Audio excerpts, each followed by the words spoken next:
Hello, my dear students. I welcome all of you on Saima Tabassum classes. This is Environment, Ecology and Biodiversity MCQ series, and this is the first session for this series.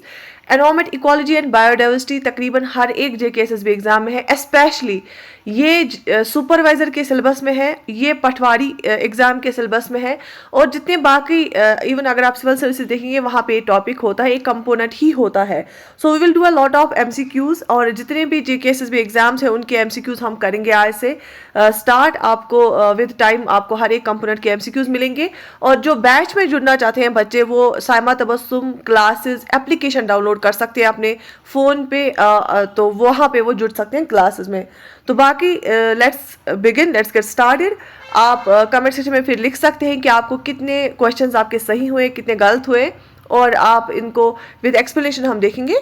So let's begin. So question number 1 is on your screen. So this is question number 1. Which state is the Nokrek Biosphere Reserve situated in? Nokrek biosphere reserve जो है वो किस state में है? जिन बच्चों ने environment ecology biodiversity पढ़ी है उन्होंने ये ज़रूर पढ़ा होगा. जिन बच्चों ने अभी नहीं की है पढ़ाई वो बैच में आके क्लासेस पहले अटेंड कर सकते हैं. तो चलिए शुरू करते हैं. और यहाँ पे मैं एक और बात बताना चाहूँगी, हम बहुत सारे we will do thousands of MCQs और जिसमें रिपीटेडली आ जाएंगे, तो आपको बिल्कुल परेशान होने की ज़रूरत नहीं है. अगर आपको कोई चीज़ याद नहीं रहती या कोई चीज़ टफ लगती है, ये रिपीटेडली आप देखोगे क्वेश्चन में, आपको इस तरह ज़बानी याद हो जाएगा. सो नोग्रेक बायोस्फीयर रिजर्व किस स्टेट में है? Options are Nagaland, Meghalaya, Arunachal Pradesh, Sikkim. क्या आपने पढ़ा है? बहुत ही इंपॉर्टेंट बायोस्फीयर रिजर्व है नोग्रेक बायोस्फीयर रिजर्व, और ये कहाँ पे है? ये मेघालय में है. Nokrek biosphere reserve is in Meghalaya. कहाँ पे? मेघालय में. मेघालय एक नॉर्थ ईस्टर्न स्टेट से, आपको पता है 7 सिस्टर्स हम उनको बोलते हैं. हमारे इंडिया के नॉर्थ ईस्टर्न, अगर आप इंडिया का मैप देखेंगे उसमें यहाँ पे नॉर्थ ईस्टर्न साइड में जो स्टेट्स है ना, उनको हम 7 सिस्टर्स बोलते हैं क्योंकि वो 7 स्टेट्स हैं. उनमें एक मेघालय भी है, और मेघालय में नोग्रेक बायोस्फीयर रिजर्व है. ठीक है, शाबाश. Moving forward, the primary causes of winter time smog are. देखो, स्मॉग सबसे पहले क्या होता है ये आपको पता होना चाहिए. जब फॉग मिलता है किसके साथ? जब फॉग स्मोक के साथ मिलता है, फॉग प्लस स्मोक, इसको क्या बोलते हैं? Smog. Fog plus smoke is equal to smog. जब जो विंटर में फॉग होता है, जब स्मोक भी होता है, तो ये स्मॉग बन जाता है. देखो, स्मोक कहाँ से आता है? पोल्यूशन से आता है, और फॉग तो ऑलरेडी होता है, तो ये स्मॉग बन जाता है. फिर कुछ दिखाई नहीं देता है, एक्सीडेंट्स होते हैं, और विंटर में प्रॉब्लम, रेस्पिरेटरी प्रॉब्लम्स भी होती है. आपने देखा होगा दिल्ली में प्रॉब्लम्स होती है बहुत ज़्यादा. प्राइमरी काजेस क्या है? जो ये स्मॉग होता है ना विंटर टाइम में, आपने देखा होगा उसी टाइम पे ज्यादा प्रॉब्लम होती है. उसका प्राइमरी काज क्या है? किस वजह, किससे होता है? किससे? ऑप्शंस के हिसाब से अगर हम देखेंगे तो उसका क्या है, मतलब कौन से कंपाउंड्स ऐसे होते हैं जो रिएक्ट कर जाते हैं. So yes, options are N2O and hydrocarbons, NOx nitrogen oxides and hydrocarbons, sulphur dioxide and hydrocarbons, sulphur dioxide and ozone. और इसका जो सही आंसर है वो क्या है? जो स्मॉग क्रिएट होता है विंटर टाइम का, वो होता है हाइड्रोकार्बन्स और जो है नाइट्रोजन ऑक्साइड से. जैसे उसका ऑप्शन बी से आएगा NOx एंड हाइड्रोकार्बन्स. ये जो विंटर का जो स्मॉग है ना, ये रीजनल एक फिनोमेना है क्योंकि ये पर्टिकुलर रीजन में होता है. आप देखोगे दिल्ली NCR के ऊपर, आप देखोगे जैसे कश्मीर में होगा, तो ये रीजन में होता है, जो कि जब ठंडी पड़ जाती है, जब कोल्डर क्लाइमेट होता है, उस टाइम ज़्यादा होता है स्मॉग. और जब एयर स्टैगनेंट होता है, जब एयर ज़्यादा हिलता नहीं है, और बहुत ज़्यादा पोल्यूटेंट्स की वजह से हेज़ आता है एयर में, जब धुंधला धुंधला दिखाई देता है, जैसे पार्टिकुलेट मैटर आपने पढ़ा होगा 2.5, उस वजह से. ठीक है, जिनका डायमीटर 2.5 माइक्रोमीटर से छोटा होता है उसको हम बोलते हैं पार्टिकुलेट मैटर PM2.5. ठीक है. स्मॉग इज प्रोड्यूसर कब स्मॉग कब बनता है? जब सनलाइट इंटरेक्ट करता है photochemically with a variety of precursors including organic hydrocarbons, volatile organic components, inorganic nitrogen compounds. चाहे NOx, एक्स मतलब यहाँ पे कोई भी ये लगता है, कुछ कितने भी ऑक्सीजन्स हो सकते हैं, या NH3 होगा, तो और हाइड्रोकार्बन्स होंगे. और जब सनलाइट आती है ना, थोड़ी सी वो धूप जितनी निकलती है, तो वो रिएक्ट कर देती है और वो उससे स्मॉग बनता है. ठीक है. या हेलोजन कंपाउंड्स होंगे, या सल्फर कंपाउंड्स होते हैं, उन वजह से भी फोटोकेमिकली जब इंटरेक्ट करते हैं सनलाइट की मदद से, तो स्मॉग बनता है. ठीक है। इसके बाद एक और क्वेश्चन है, which of the following countries is famous for this marsupial animals. ये एनिमल्स कौन से होते हैं जो अपने पाउच में, आपने देखा होगा कुछ एनिमल्स अपने पाउच में अपने ऑफस्प्रिंग को, अपने बच्चों को उठाते हैं और घुमाते फिराते हैं अपने पाउच में। किस कंट्रीज में ज़्यादा फेमस कौन सी कंट्री है उसके लिए, जो है मार्सुपियल एनिमल्स के लिए। And yes, Australia, Brazil, south Africa, Russia. बताइए, आपको बिल्कुल दूर से पता चला होगा। उनको कंगारूज भी बोलते हैं ना, क्योंकि कंगारू एक जानवर माना जाता है इस चीज़ के लिए। और किनको कंगारूज बोला जाता है? Australia. Australia is famous for marsupial animals and yes the right answer is Australia. जैसे कि marsupial is a member of the mammalian suborder, ये मैमल्स में आता है। और all currently existing marsupials live in the Americas, Wallacea and Australia. The bulk of these species can be distinguished by the fact that they all carry their young in pouches. जो उनके बच्चे होते हैं ना, वो pouches उनको नीचे एक pouch जैसा होता है उसमें कैरी करते हैं। ठीक है। और एग्जाम्पल्स कुछ देखे हैं। टास्मानियन डेविल्स, टास्मानियन सी कहाँ से है? ऑस्ट्रेलिया साइड से, अगर आपने मैप देखा होगा। ठीक है, ओके। तो यहाँ पे कुछ एग्जाम्पल्स देखे हैं इन ऐसे जानवरों के जो अपने बच्चों को, अपने यंग वंस को पाउचेस में उठाते हैं। ठीक है, okay. So another question is which year did the forest conservation act pass? Forest conservation FCA, forest conservation act कब पास हुआ था? Options are 1986, 1990, 1980, 1988 and yes the right answer is, शाबाश। ये कब आपने तो पढ़ा होगा, बहुत ही इंपॉर्टेंट एक्ट है। This is in 1980। 1980 is the right answer. जो फॉरेस्ट कंजर्वेशन एक्ट ऑफ 1980 है, ये पास हुआ था किस चीज के लिए? To address issues related to, incidental to और associated with the conservation of forests. हम फॉरेस्ट्स को कैसे बचाएंगे, फॉरेस्ट्स को कैसे बचाना चाहिए, क्यों बचाना चाहिए और क्या रहनी चाहिए स्ट्रैटेजी, उस रिलेटेड था। ओके, इसके बाद Ranthambore national park is located in which state? हमारे इंडिया में बहुत सारी नेशनल पार्क्स हैं, उनमें से एक है रणथंभौर नेशनल पार्क। ये किस स्टेट में लोकेटेड है? मध्य प्रदेश, राजस्थान, उत्तर प्रदेश, महाराष्ट्र। और आप इसको कैसे याद रखोगे? R for Ranthambore, R for Rajasthan. So Rajasthan is the right answer. One of north India's largest and most well known national park is Ranthambore, क्योंकि राजस्थान भी नॉर्थ वेस्ट में आता है ना, नॉर्दर्न स्टेट एक है रणथंभौर, राजस्थान में एक जगह है और वहाँ पे जो एक नेशनल पार्क है उसका रणथंभौर नेशनल पार्क नाम है। Ranthambore national park has 392 square kilometres of land. ठीक, okay. In which in the following which is a warm blooded animal? इनमें से warm blooded animal कौन सा है? Pigeon, crocodile, toad, fish. बताइए, इनमें से warm blooded, cold blooded animals and warm blooded animals जो है आपने पता होगा, जनरल साइंस में पढ़ा होगा, इनमें से कौन सा है warm blooded animal? And yes the right answer is pigeon, क्योंकि बाकी तीन आप देखो वो पानी में होते हैं। ठीक है, वो कोल्ड ब्लडेड है।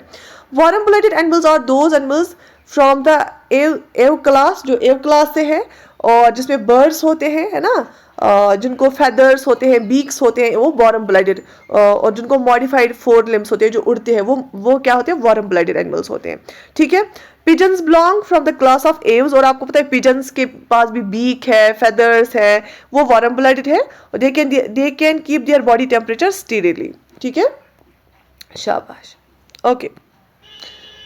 What is the natural residence of every organism known? जो हर एक लिविंग ऑर्गेनिज्म है उसका जो नेचुरल हैबिटेट होता है, जहाँ पे वो नेचुरली ग्रो होता है, उसको हम क्या बोलते हैं?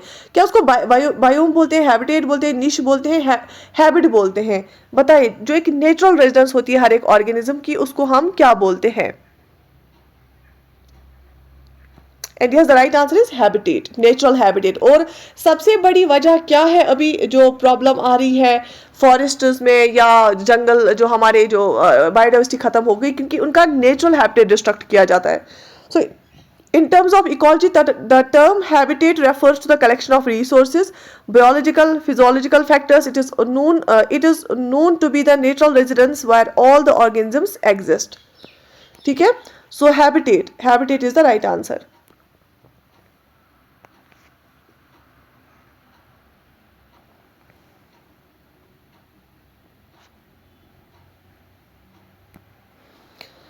Okay, after methane which of the following makes up the majority of biogas? Biogas में सबसे ज्यादा क्या होता है? मीथेन तो होता है, उसके बाद क्या होता है? कार्बन डाइऑक्साइड होता है, ऑक्सीजन होता है, हाइड्रोजन होता है, अमोनिया होता है। And yes the right answer is biogas क्या होता है जरा आप ये गूगल करके चेक करो, ये आपको पढ़ा होना चाहिए इसमें किसमें, एनोवेट इकोलॉजी में। अगर आप लोगों ने ये चीज़ें पढ़ी नहीं है तो दैट मीन्स वो कंपोनेंट आपका वीक है। ये बहुत ही मतलब ठीक ठाक क्वेश्चन है, आने के चांसेस इनके होते हैं और यही सारे क्वेश्चन आ जाते हैं एग्जाम में। So the right answer is carbon dioxide. The primary components of biogas are, सबसे ज्यादा कंपोनेंट्स क्या होते हैं बायोगैस में, एक होता है मीथेन और दूसरा होता है कार्बन डाइऑक्साइड। ठीक है, ठीक। Underwater anaerobic bacterial decomposition of plant materials results in the production of methane, swamp gas and marsh gas or other names for it. तो प्राइमरी कंपोनेंट्स बायोगैस के होते हैं, एक तो मीथेन होता है और कार्बन डाइऑक्साइड होता है। शाबाश। Which of the following is considered an atmospheric secondary pollutant. देखो, एक होता है प्राइमरी पोल्यूटेंट जो डायरेक्टली पोल्यूट करता है, सेकेंडरी पोल्यूटेंट होता है जब दो पोल्यूटेंट्स मिलते हैं, दो चीजें मिलते हैं और वहां पे सेकेंडरी पोल्यूटेंट जनरेट होता है। Ozone, sulphur dioxide, nitrogen oxides and carbon monoxide. ठीक है, देखो जैसे इंडस्ट्रीज होती है, इंडस्ट्री से सल्फर डाइऑक्साइड निकलता है, नाइट्रोजन ऑक्साइड निकलती है जो कि पोल्यूटेंट्स एक्ट करते हैं, या कार्बन मोनोऑक्साइड, ये होते हैं प्राइमरी पोल्यूटेंट्स। ठीक है, ये डायरेक्टली एयर में आके पोल्यूटेंट होते हैं। लेकिन दूसरा होता है जब दो पोल्यूटेंट्स मिलते हैं और तीसरा बनता है, उसको हम सेकेंडरी पोल्यूटेंट बोलते हैं। सो ओजोन क्या है, ओजोन सेकेंडरी पोल्यूटेंट है, ये एटमॉस्फेयर में फिर बन जाता है। और ओजोन की फॉर्मूला क्या है, O3, इसमें 3 ऑक्सीजन एटम्स होते हैं। बेसिकली अगर नेचुरली अगर हम देखेंगे, जिसको हम गुड ओजोन बोलते हैं, वो कहाँ पे होता है, हमारे एटमॉस्फेयर की डिफरेंट लेयर्स होती है। सबसे पहले होता है ट्रोपोस्फेयर, उसके बाद होता है स्ट्राटोस्फेयर। ये जो दूसरी लेयर है ना स्ट्राटोस्फेयर, यहाँ पे बेसिकली ओजोन पाया जाता है नेचुरली, O3। इसको हम गुड ओजोन भी बोलते हैं। क्या बोलते हैं, गुड ओजोन। शाबाश। और जो ये वाला होता है ना ट्रोपोस्फेयर, ट्रोपोस्फेयर में अगर ओजोन पाया जाएगा ना तो उसको बैड ओजोन माना जाता है, पोल्यूटेंट माना जाता है। लेकिन ओजोन क्या है, ये सेकेंडरी पोल्यूटेंट है। एज सच तो ओजोन पोल्यूटेंट है नहीं, लेकिन अगर ये गलत जगह पे आएगा तो ये तब पोल्यूटेंट बनता है। तो इस इज अ सेकेंडरी पोल्यूटेंट। तो यहाँ पे आप देख सकते हैं, a secondary pollutant is created when primary pollutants react in the atmosphere. तो जब एक प्राइमरी पोल्यूटेंट्स जो हमारे ऑलरेडी पोल्यूटेंट्स होते हैं वो जब रिएक्ट करते हैं और एक और पोल्यूटेंट बनता है, उसको हम सेकेंडरी पोल्यूटेंट बोलते हैं। Virus primary pollutant arises directly from any source. लेकिन जो प्राइमरी पोल्यूटेंट्स है ना, वो हम किनको बोलते हैं, प्राइमरी pollutants जो डायरेक्टली सोर्स से बनते हैं। Ozone is an illustration of a secondary pollutant since it is produced as a result of the reaction between the nitrogen oxides and the hydrocarbons in the presence of sunlight. ठीक है, और जब nitrogen oxides और carbon hydrocarbons को क्या होता है, hydrocarbons मिलते हैं आपस में, लेकिन क्या होनी चाहिए, आप प्रेजेंट सनलाइट के प्रेजेंट में जब नाइट्रोजन ऑक्साइड्स और हाइड्रोकार्बन्स मिलते हैं तो वहां पे ओजोन बनता है। ठीक, ओके। एक और क्वेश्चन है कि Shelford's law of tolerance indicates that organisms with a wide tolerance limit for environmental factors show. Shelford's law of tolerance हमें क्या इंडिकेट करता है, अगर किसी ऑर्गेनिज्म को ज़्यादा टॉलरेंस लिमिट होता है उसमें क्या फॉर एनवायरमेंटल फैक्टर्स, कि अगर एनवायरमेंट में कोई चेंज आ गई और ऑर्गेनिज्म में बर्दाश्त दिखाया, टॉलरेंस दिखाई, शेल्फोर्ड्स लॉ ऑफ टॉलरेंस हमें क्या बताता है। Wide distribution with low population, narrow distribution with low population, narrow distribution with high population, wide distribution with high population, इनमें से क्या दिखाएगा अगर किसी ऑर्गेनिज्म ने हाई टॉलरेंस रेंज दिखाया और एनवायरमेंटल फैक्टर्स को अगर उन्होंने ज़्यादा टॉलरेंस लेवल दिखाया तो उसमें क्या बताता है ये लॉ। सो ये बताएगा wide distribution with high population as per law species which are able to resist high citrus. मतलब देखो एनवायरमेंट फैक्टर अगर कोई चेंज हो गया, अगर टेम्परेचर बढ़ गया बहुत ज़्यादा, बारिशें ज़्यादा हो गई, लेकिन कौन सा अब उससे सिट्रस बढ़ेगा ना ऑर्गेनिजम्स में, अगर जानवर ही होंगे उनमें सिट्रस बढ़ेगा, इंसानों में भी सिट्रस बढ़ेगा। तो कौन से जानदार सबसे ज्यादा टॉलरेट कर पाते हैं, वो वाले टॉलरेट कर पाते हैं जिनकी पॉपुलेशन ज्यादा होगी और वाइड डिस्ट्रीब्यूशन होगी, बहुत ज्यादा जियोग्राफिकल एरिया में फैले हुए होते हैं, have a great area of distribution in a large population. Obviously ऐसी ही स्पीशीज होंगी जो फिर एक्सटिंक्ट नहीं होगी, किसके बावजूद, एनवायरमेंटल फैक्टर्स के बावजूद भी। ठीक है, शाबाश। How many Ramsar sites have been officially recognised in India to date. अगर हम आज की बात करेंगे, आज तक कितनी रामसर साइट्स इंडिया में हैं, क्योंकि हर साल और ऐड होती है रामसर साइट्स। तो आप मुझे बताइए आज तक कितनी रामसर साइट्स है। आपके लिए क्वेश्चन है ये, ऑप्शन 1 64, 51, 69, 75।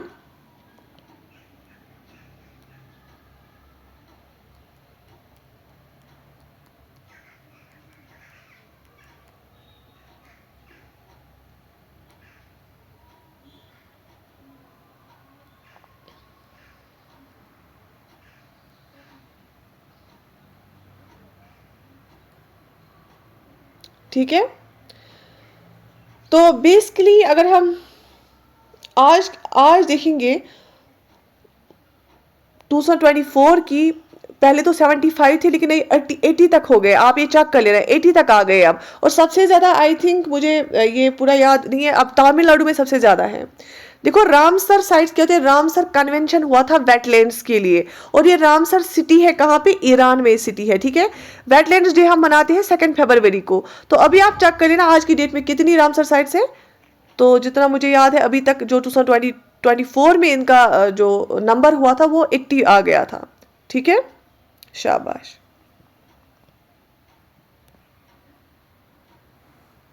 यहां तक क्लियर है, ओके।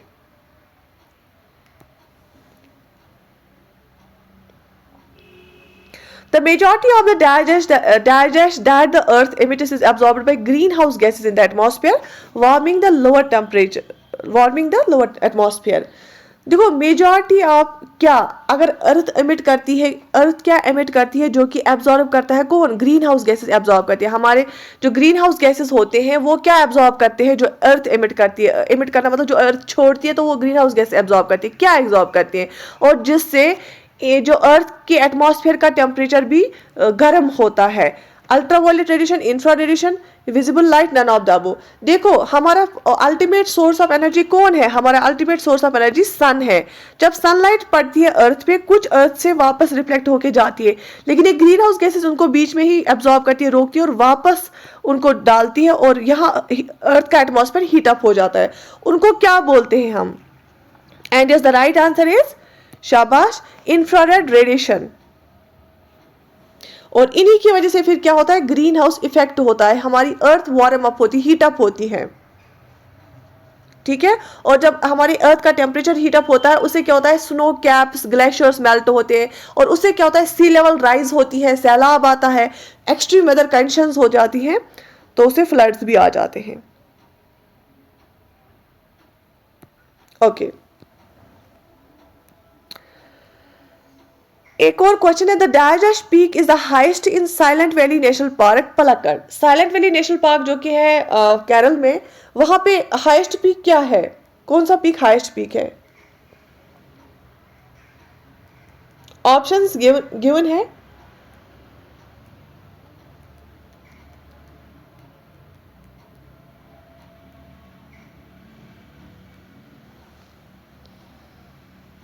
अनामुडी, अनगिंदा, देवीमाला, पुरुमाल। इनमें से कौन सा हाईएस्ट पीक है साइलेंट वैली नेशनल पार्क में, आप बताइए। So Anginda is the right answer. Silent Valley National Park कहाँ पे, याद रख लेना, Silent Valley National Park Kerala में है, वेस्टर्न घाट साइड, ठीक है। ओके केरल में है ये, और इसका जो हाईएस्ट पीक है वो है अनगिंदा है। Kothamangalam taluka in the Ernakulam district of Kerala, India, and Devikulam Taluk in the Idukki district border each other at Anamudi Peak with an elevation of this and the topographic. It is the highest peak in South India and the Western Ghats. लेकिन इसका जो answer है ये है अनगिंदा, जो कि Silent Valley में highest peak है, ठीक है। शाबाश।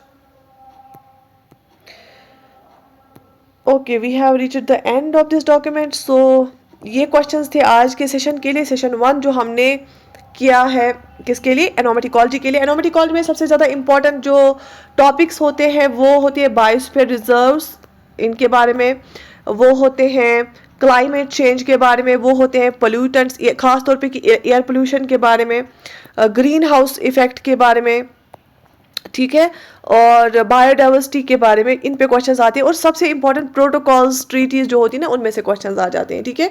अगर आपको और भी कुछ पूछना है आप कमेंट सेक्शन में पूछ सकते हैं। और if you want to join our course या if you want this PDF भी हम सामा तबस्सुम क्लासेस की जो ऐप है आप प्ले स्टोर से डाउनलोड कर सकते हैं, और वहाँ पर आपको प्रोवाइड की जाएगी। You take very good care of yourself. अल्लाह हाफिज़।